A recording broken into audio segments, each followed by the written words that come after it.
Kung ganyan lang yung mga fairings na basag na katulad nito, pues may solusyon na tayo guys. Meron tayong compound na ididikit dyan para magdikit sila.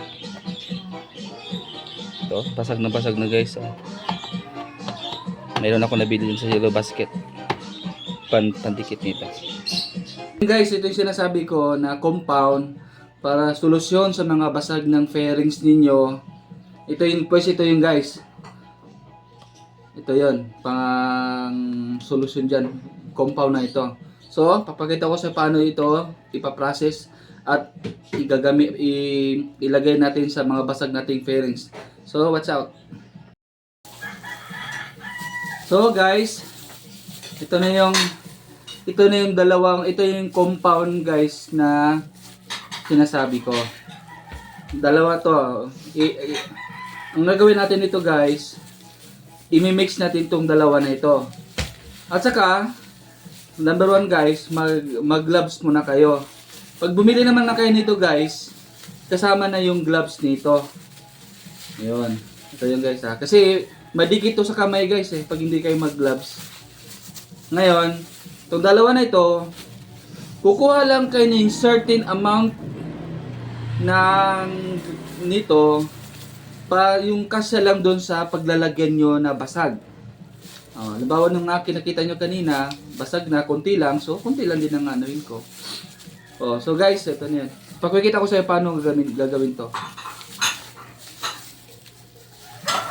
Ang ano to guys, paghahaluin mo lang tong dalawa na to guys. Tong dalawa na to.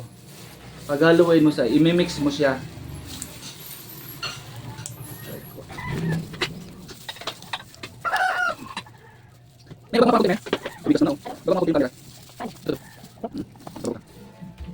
Ngayon guys, ayan. Itong dalawa na to, paghahaluin mo sila, i-mix mo sila. Kailangan yung puti at saka itim, maghahalo silang dalawa. Ayan. Haluin mo silang dalawa. Magaling yung hindi naman pagpapagod din sila para yung chemical talagang magiging na siya. Magiging maganda din. Yung guys pagka ito, para tumigil guys pang ko. Nakikita guys, ginamit lang sa likod na sa kanya.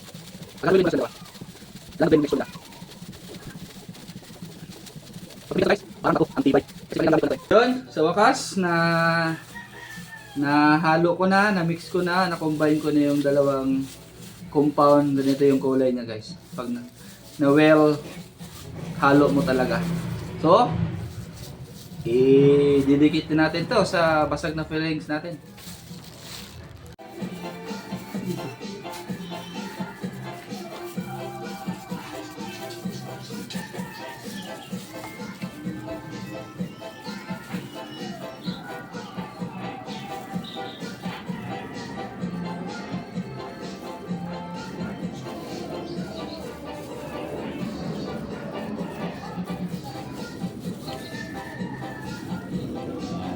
I-apply nyo lang guys yung certain amount na paglalagyan nyo sa fairings ninyo.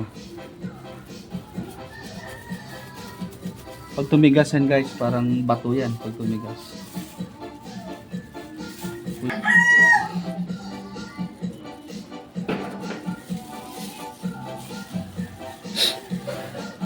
Hintayin nyo lamang na tumigas yan guys. Mga mamayang hapon, okay na yan. Pwede na gamitin nyo.